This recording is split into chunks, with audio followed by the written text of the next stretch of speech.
আসসালামু আলাইকুম। আশা করি সবাই ভালো আছেন। আজকে আমি পড়তে যাচ্ছি তোমাতে আসক্ত গল্পের পর্ব নম্বর 14। লেখিকা তানিশা সুলতানা। যা তোর মাকে ডেকে নিয়ে আয়, বলবি বাবা ডাকছে। সিয়াম হতদম্ব হয়ে যায়। রাশকে মা বলে ডাকবে? যাকে দেখে হৃদয়ে ঘন্টা বেজেছিল, মন বলেছিল জীবনসঙ্গী পেয়ে গিয়েছিস। কলিজা বলেছিল তাকে তোর জন্যই পাঠানো হয়েছে। ফুসফুস বলেছিল তোর ভালোবাসার পাখি। নারী ভরে বলেছিল এবার তুই মিঙ্গাল হবি। সেই ক্রাশকে এবার মা ডাকতে হবে? এই অবিচার ধর্মে সইবে? হৃদয়খানা ভেঙে চুরমার হয়ে যাচ্ছে।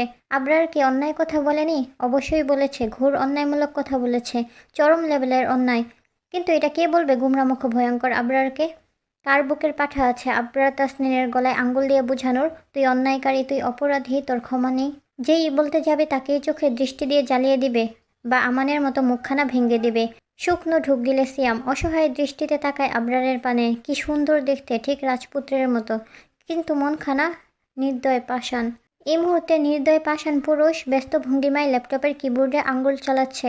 খচখচ শব্দে মুখরিত হচ্ছে গোটা ড্রয়িং রুম। কপালের তার বিশাল 3টে ভাঁজ, যেন ল্যাপটপ তার বইয়ের পানে তাকিয়েছে। সিয়ামের মনে আছে প্রথম যেদিন তার আবরারের সাথে দেখা হয়েছিল। সুইজারল্যান্ডের গম্ভিয়া নামক এক কোম্পানিতে চাকরি করত সিয়াম। একা মানুষ, বাড়ি ফেরার তাড়া নেই। অফিস টাইম শেষ হওয়ার পরে কানে হেডফোন গুঁজে নিস্তব্ধ রাস্তার এক পাশ দিয়ে হাঁটছিল এবং গুনগুন করে গান গাইছিল। হঠাৎ একটা গাড়ি এসে পিছন থেকে সজোরে ধাক্কা মারে সিয়ামকে। ছিটকে পড়ে গাছের সাথে বাড়ি খেয়েছিল। প্রথম মাসের বেতন দিয়ে কিনা অপু ফোনখানা ভেঙে গুড়িয়ে গিয়েছিল। কপাল ফেটে হাত পা ভেঙে আধমরা হয়ে পড়েছিল। গাড়িটা মূলত আবরারের ছিল। সে গাড়ি থামিয়ে নেমে সিয়ামের কাছে আসে, কপাল কুঁচকে ভালোভাবে পর্যবেক্ষণ করে এবং বেহাল দশা দেখে কাকে যেন কল করে। ইংরেজিতে কিছু একটা বলেছিল। তারপর অর্ধমিত সিয়ামকে একা ফেলে গাড়ি নিয়ে শু করে চলে যায়। মিনিট 10 পর দুজন লোক এসে তাকে হাসপাতালে ভর্তি করায়। পুরনো কথা মনে করে দীর্ঘশ্বাস ফেলে সিয়াম। হুট করে মনে মনে রাগ চেপে বসে। গম গম স্বরে বলে ওঠে, তুই সত্যি মা ডাকতে বলবি? মায়া দয়া নেই শরীরে? তুই শালা মানুষই না, হারামি। তোর সাথে থাকতে আমার ভয় করছে। কিভাবে পারলি আমানের হাত ভাঙতে? ও আদ্রিকে। হাত থেমে যায় আবরারের। ভ্রু কুচকে তাকায় সিয়ামের পানে। মুহূর্তেই সিয়াম চুপসে যায়। কথাগুলো গলায় আটকে পড়ে। উচ্চস্বর নিচু হয়ে আসে। আমতা আমতা করে বলে, ও ওই মাকে আমান বোনের নজরে দেখত। আবরার বিরক্তির নিঃশ্বাস ফেলে। গলায় ঝুলানো হেডফোন কানে সেট করে নেয়। অতঃপর আবারও মনোযোগ দেয় নিজের কাজে। সিয়ামের বকবক শোনার ইন্টারেস্ট নেই তার। অসহায় সিয়াম গালে হাত দিয়ে তাকিয়ে থাকে আবরারের পানে। এই মুহূর্তে আদ্রিতার মতো তারও একখানা কবিতা মাথায় আসছে। দেখতে মানুষ, কিন্তু স্বভাব বাঘের মতো। তাকে দেখে মুতে দেয় মাইয়া পোলা কত শত। ভালোবাসায় কাঁচা সে, খায় বারবার ডাব্বা। সে আর কেউ নয়, আমার আবরার আব্বা। কবিতাখানা বিড়বিড় করে আওড়ায় সিয়াম। আজ বিন্দু পরিমাণ সাহস থাকলে উচ্চস্বরে বুক ফুলিয়ে কবিতা বলতো। আফসোস, সাহস নেই। সিয়াম হতাশার নিঃশ্বাস ফেলে চলে যায় কিচেনে। ভীষণ খিদে পেয়েছে, এই মুহূর্তে খাবার প্রয়োজন। আতিয়া বেগম অনেক কিছু রান্না করে রেখে গেছে। সিয়াম সব একাই সাবার করে ফেলবে আজকে। আহ, কি শান্তি। আতিয়া বেগম অহনার ফোনখানা দিয়ে গিয়েছে আদ্রিতাকে। এই বাড়িতে একটাই টিভি আছে, সেটা ড্রয়িং রুমে। একা একা সময় কাটবে না, তাই ফোন দিয়ে যাওয়া। আদ্রিতার খুশি আর দেখে কে? কক্ষের দরজা আটকে বেশ অনেকক্ষণ কথা বলছে আসিফ আদনানের সাথে। কালকে এসে সুইজারল্যান্ড আসছে, তারপর আদ্রিতাকে নিয়ে ঘুরবে গোটা শহর, অনেক কিছু দেখাবে।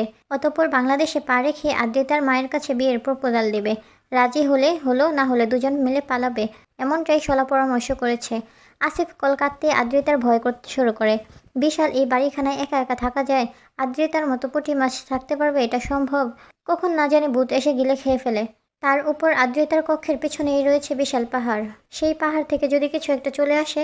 একা কক্ষে বড্ড ভয় করছে তার। অ্যানি শান্তিতে ঘুমাচ্ছে কম্বল মুড়ি দিয়ে। ভয়াতক আদ্রিতা অ্যানিকে কোলে তুলে নেয়। বেলকনির দিকে এক পলক তাকিয়ে শুকনো ঢোক গিলে।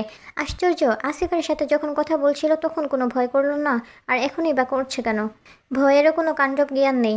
ধুর, বিরক্ত আদ্রিতা ফোন এবং অ্যানিকে নিয়ে কক্ষ ত্যাগ করে। ড্রয়িং রুমে আলো জ্বলছে, দিনের মতোই চকচকে।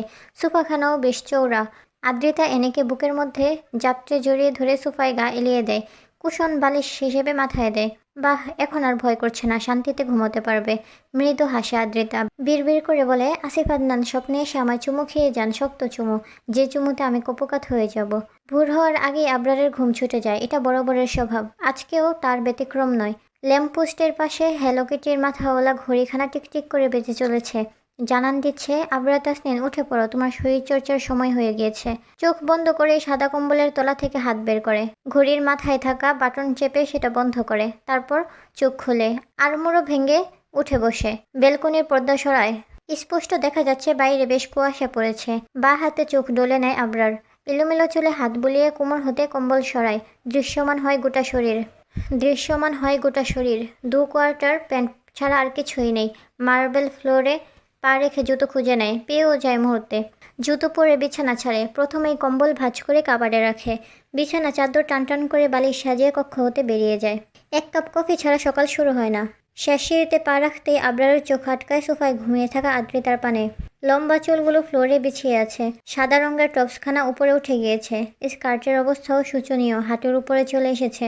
ওড়না ফ্লোরে গড়াগড়ি খাচ্ছে। অ্যানি ওড়নার মধ্যে ঘুমিয়ে আছে। বিরক্তির নিঃশ্বাস ফেলে আবরার। ঘাড় বাঁকিয়ে তাকায় সিয়ামের কক্ষের পানে। যে কোনো মুহূর্তেই বেরিয়ে আসবে ইডিয়েটটা। দাড়ি ভর্তি গালে হাত বুলিয়ে এগিয়ে আসে আবরার। আদ্রিতার উদরে অবস্থিত মধ্যবিন্দুর পানে নজর পড়তেই পুরুষালী চিত্ত লাফিয়ে ওঠে, কাটা দিয়ে ওঠে শরীরে। কঠিন কিছু গালি আউড়ে নজর ফিরিয়ে নেওয়ার চেষ্টা করে, কিন্তু বেহায়া চোখ দুটো সত্যি নারাজ। অগত্য বসে পড়ে ফ্লোরে। নজর পড়ে ফোনের পানে, সেটা হাতে তুলে কল করে সিয়ামের নাম্বারে। বেশ সময় লাগে রিসিভ হতে। হ্যালো বলার আগেই আবরার বলে ওঠে, 10টার আগে রুম থেকে বের হবি না। সিয়ামকে কিছু বলার সুযোগ না দিয়েই কল কাটে। পরপরই ফোনখানা অযত্নে ফেলে রাখে অন্য সোফায়।